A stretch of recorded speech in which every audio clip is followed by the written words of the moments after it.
speaking, I'ma burn 'em, burn 'em, I'ma murk 'em. If they playing with this fire, I'ma burn 'em. Hello friends, आप सभी का एक बार फिर से स्वागत है हमारे YouTube चैनल ईज एडू पर। अगर आपने अभी तक हमारे चैनल को सब्सक्राइब नहीं किया है तो इसे ज़रूर सब्सक्राइब करें और हाँ, बेल आइकन ज़रूर दबाएं।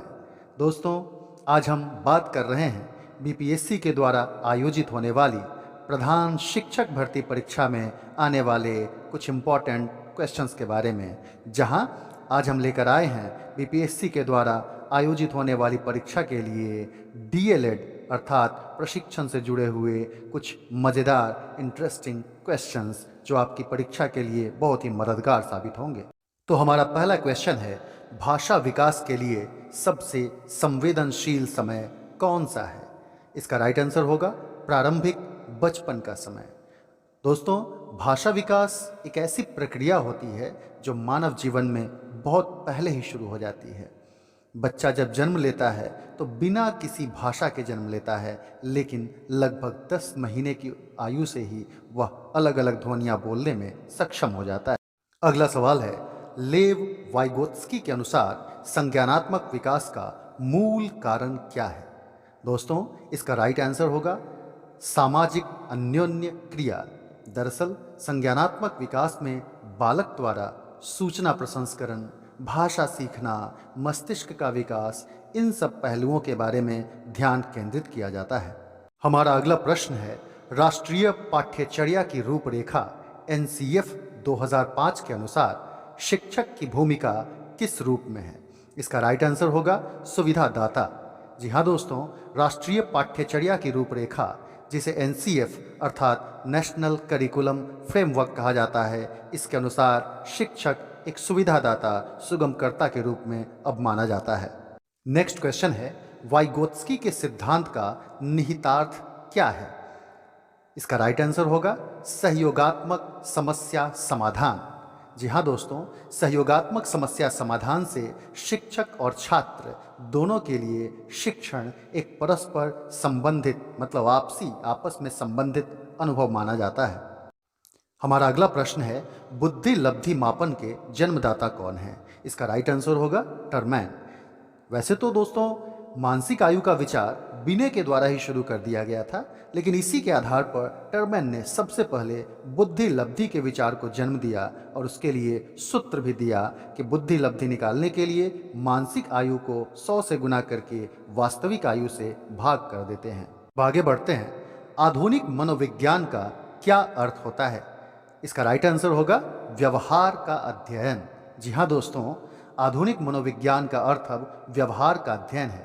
पिल्सबरी नामक मनोवैज्ञानिक ने मनोविज्ञान को मानव व्यवहार का विज्ञान माना है। हमारा अगला प्रश्न है, मनोविज्ञान शिक्षा का आधारभूत विज्ञान है, यह कथन किसने दिया है? मतलब यह किसने कहा है? इसका राइट आंसर होगा स्किनर। जी हाँ फ्रेंड्स, स्किनर भी एक प्रसिद्ध मनोवैज्ञानिक हैं जिन्होंने यह कथन दिया था, मतलब मनोविज्ञान की परिभाषा देते हुए बताया कि मनोविज्ञान शिक्षा का आधारभूत विज्ञान है। नेक्स्ट क्वेश्चन है, एलेक्सिया क्या है? तो इसका राइट आंसर होगा पढ़ने की अक्षमता।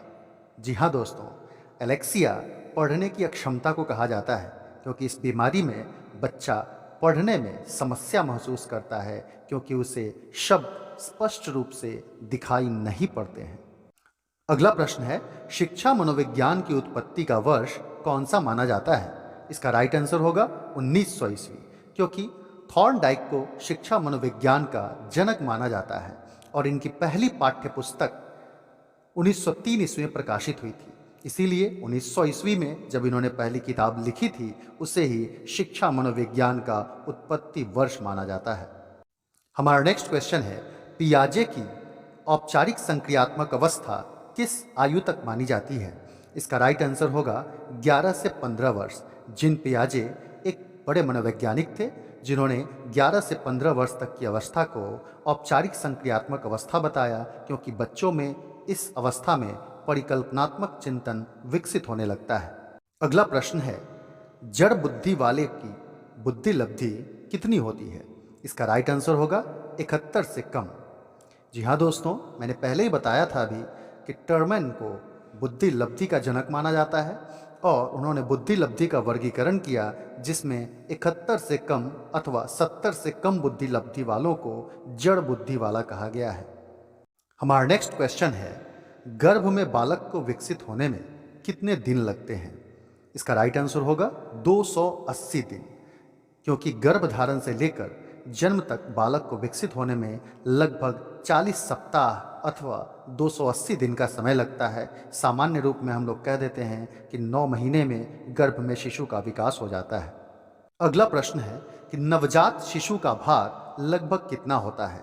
इसका राइट आंसर होगा लगभग 7 पाउंड। नवजात शिशु अर्थात जिस शिशु का जन्म अभी तुरंत हुआ हो तो लगभग उसका वजन 7 पाउंड और लंबाई 19.5 इंच होती है। आप सभी जानते हैं कि नवजात शिशु माँ के दूध पर ही निर्भर रहते हैं।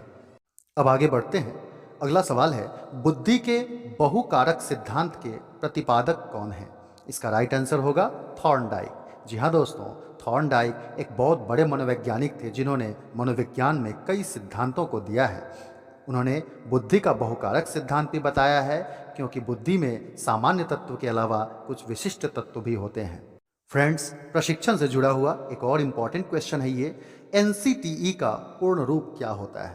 तो इसका राइट आंसर होगा National Council of Teacher Education. जी हाँ दोस्तों, National Council of Teacher Education, जिसे हिंदी में राष्ट्रीय शिक्षक शिक्षा परिषद के नाम से जाना जाता है। अगला सवाल है, उपनयन संस्कार विद्यार्थियों को किस काल में दिया जाता था? इसका राइट आंसर होगा वैदिक काल। जी हाँ दोस्तों, उपनयन को यज्ञोपवीत के नाम से भी जाना जाता है, जिसे यज्ञ द्वारा पवित्र किया गया सूत्र अर्थात जिसे हम जनेऊ कहते हैं, वह छात्रों को दिया जाता था। अगला सवाल, यदि छात्र अधिकांश कार्य स्वयं के हाथों से करेगा तो छात्र में कौन सा गुण विकसित होगा? तो इसका राइट आंसर होगा आत्मनिर्भरता, क्योंकि थॉर्नडाइक का ऐसा मानना है कि ऐसी अनुक्रिया से, ऐसे काम करने से बच्चों में आत्मनिर्भरता की भावना उत्पन्न होती है। अगला प्रश्न, नींद किस प्रकार का अभिप्रेरक है? इसका राइट आंसर होगा जन्मजात प्रेरक। जन्मजात प्रेरक वैसे प्रेरकों को कहते हैं जो व्यक्ति में जन्म से ही पाए जाते हैं, जैसे भूख, प्यास, नींद, विश्राम, ये सभी जन्मजात अभिप्रेरक होते हैं। नेक्स्ट क्वेश्चन, साइजॉइड वर्ग में किस प्रकार के बालक आते हैं? इसका राइट आंसर होगा शारीरिक रूप से अपंग बालक। जी हाँ दोस्तों, साइजॉइड वर्ग के अंतर्गत शारीरिक रूप से अपंग बालकों को इसमें शामिल किया गया है। अगला प्रश्न है, पाठ्यक्रम शिक्षण के किस चर में आता है? इसका राइट आंसर होगा मध्यस्थ चर। जी हाँ दोस्तों, शिक्षण के 3 चर स्वीकार किए गए हैं, जिनमें पाठ्यक्रम को मध्यस्थ चर कहते हैं, छात्र को आश्रित चर कहा जाता है और शिक्षक को स्वतंत्र चर के रूप में स्वीकार किया गया है।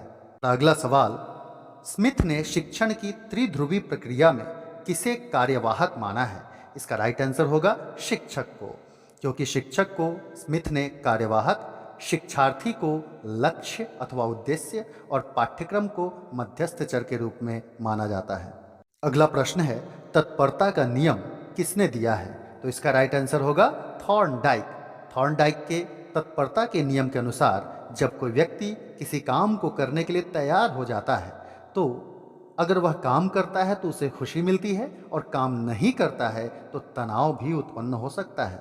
नेक्स्ट क्वेश्चन, रॉस ने संवेग को कितने प्रकार में बांटा है? इसका राइट आंसर होगा 3 प्रकार में। रॉस ने संवेग को 3 भागों में बांटा है, ज्ञानात्मक संवेग, क्रियात्मक संवेग और भावात्मक संवेग।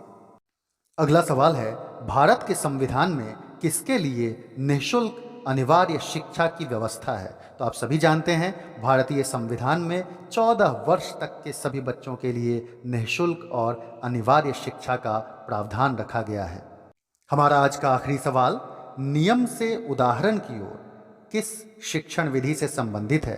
तो इसका राइट आंसर होगा निगमन विधि। जी हाँ, निगमन विधि में सामान्य से विशिष्ट की ओर शिक्षण का प्रयोग किया जाता है, क्योंकि पहले सामान्य नियमों को बताया जाता है और बाद में उदाहरणों के द्वारा इसकी पुष्टि की जाती है। तो फ्रेंड्स, ये थे आज के प्रशिक्षण से जुड़े हुए इम्पॉर्टेंट क्वेश्चन। उम्मीद है आपको हमारा वीडियो पसंद आया होगा। अगर आप इसी तरह चाहते हैं कि हम आगे भी काम करते रहें तो निश्चित रूप से या बताएं कमेंट बॉक्स में कि आपको हमारा वीडियो कैसा लगा और इसी तरह अपना प्यार और आशीर्वाद बनाए रखें। शुक्रिया।